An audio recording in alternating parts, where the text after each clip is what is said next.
Alex is on the lookout for someone to lend him a hand. And this man is about to become the Good Samaritan.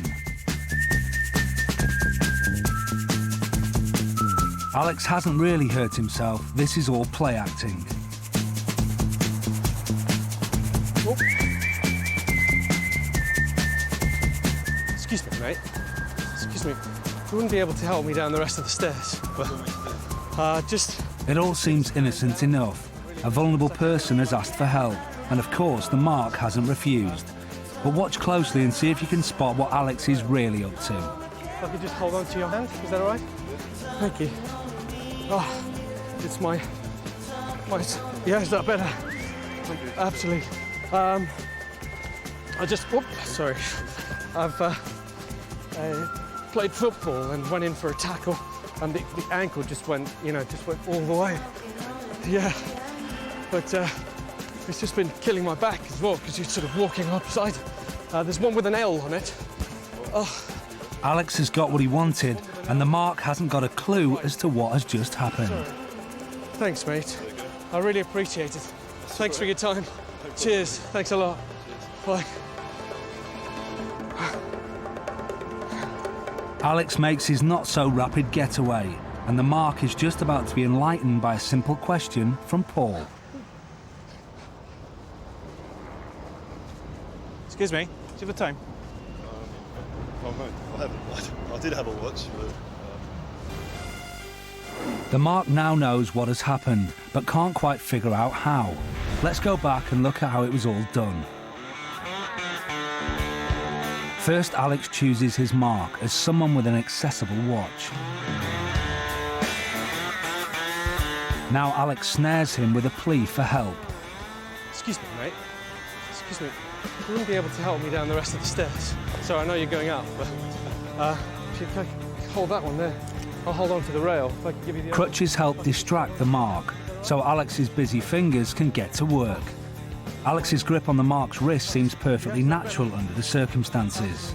I just... Whoop, sorry. I've... A pretend stumble gives a perfect excuse for a two-handed bid to undo the watch strap.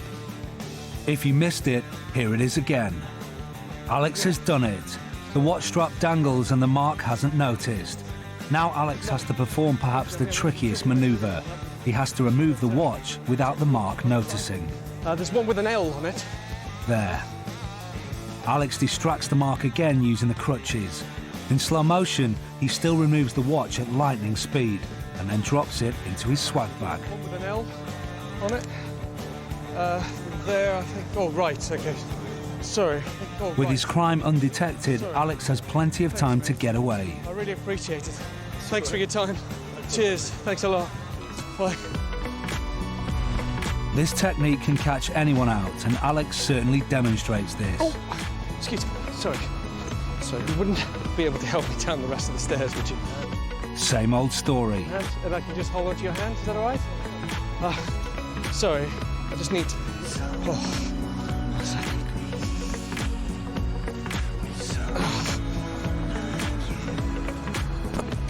Oh, sorry.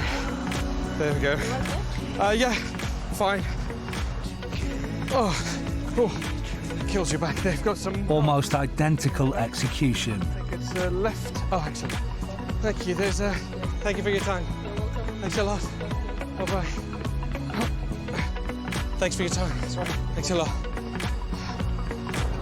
Excuse me, do you have the time? Somebody has took my watch. Do you have the time?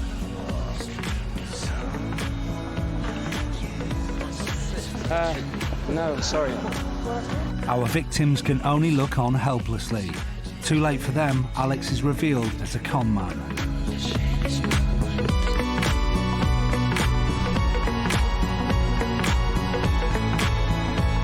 Props away, and Alex has plenty of time to make a leisurely escape.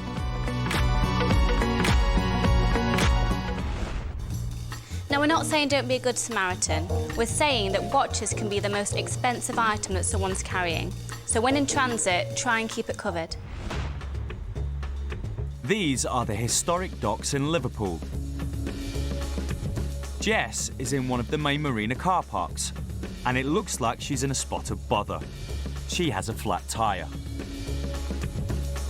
And though she's managed to jack the car up, she has no idea what to do next. What she needs is someone to give her a helping hand.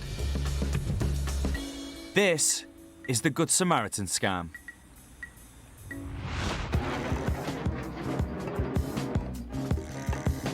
Hopefully the occupants of this car will be the kind of people who don't mind helping a complete stranger. Excuse me. Hiya. Do you know how to change a tyre by any chance? You do? Could you help me, please? I haven't got a clue what I'm doing. I managed to jack it up and that's about it. Notice how you... The scam is on. Their willingness to do a good deed has just made these motorists the marks. Jacked it up properly? Is it off the ground? I guess so, yeah. I'm not really know how to do these things. Is it not? Do you need to do that? After standing here so long in the cold sea breeze, Jess is naturally feeling the chill. So she has one more favour to ask of her new friends. Sorry, can I be really, really cheeky? I've just seen you coming. Has your car got a heater in it? Yeah, yeah. Do you mind if I just go quickly sit in it and make a phone call? Is that okay? I'm absolutely freezing. Thank you. So I can just watch what you're doing. Oh, thank you. Of course, she can't run the heater without the car keys. Thank you very much. Just that green one over there. Thank you. I'll be 2 seconds. I have to go for my dad. Being a gent, the Mark does the honourable thing and lets Jess wait in his car to warm up. Though he's keeping a good eye on the damsel in distress and his car, while his girlfriend gets her hands dirty. But the moment his back is turned, this good deed goes bad.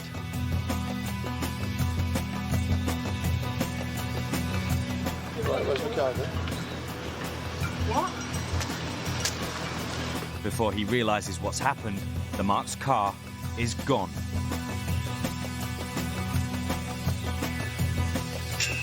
And he's not happy.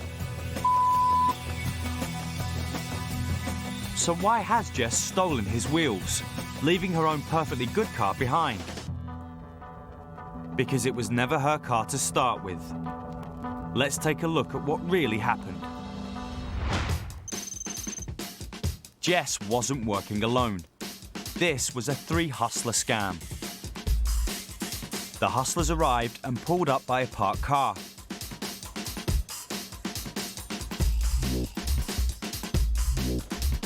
They'd come prepared with all the tools they needed. The cheapest spare tyre and jack money could buy. Alex jacked up the car and let the air out of a front tyre. With the man work done, it was time for Jess to step in and play her role as the damsel in distress. Alex and Paul then pulled up across the car park where they could keep an eye on proceedings, and waited. Thank you. I'll be 2 seconds. I have to go for my dad. Once Jess had secured some marks and persuaded them to hand over their car keys, Alex and Paul made their moves. Jess got into the Mark's passenger seat and put the keys in the ignition.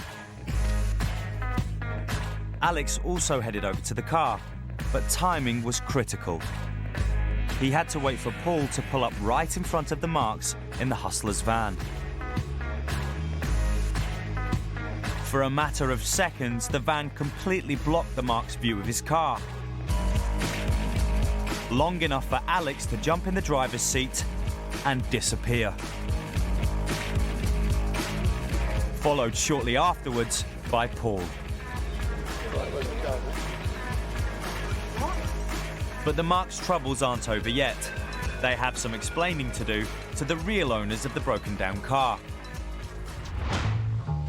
who return to find their vehicle with its wheel in the air. Is that not her Hang on a minute. Have they pinched my wheels and put different wheels on? No, we started.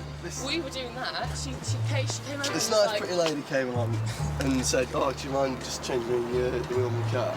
And said, "Can I be really cheeky and sit in your car for a while?" She was freezing, standing out here. How do I get back my car to drive? bit cold, so she was wanting to get my car just to warm up for a bit. I thought it'd be all right, but I've been robbed. It was horrible because I've only just had it about 2 weeks. I thought that trying to get off with my lovely little car. I think I looked down to try and take another thing off the wheel, and then she had driven off in the car. This scam plays on the mark's good nature, and a damsel in distress is an excellent way to get a hold of someone's car keys. Now, we would never advocate not helping somebody when they're in distress, but always take account of the situation first before you get involved. In our case, we had people handing over their car keys to someone they had met 10 seconds ago. It's really not a very smart thing to do.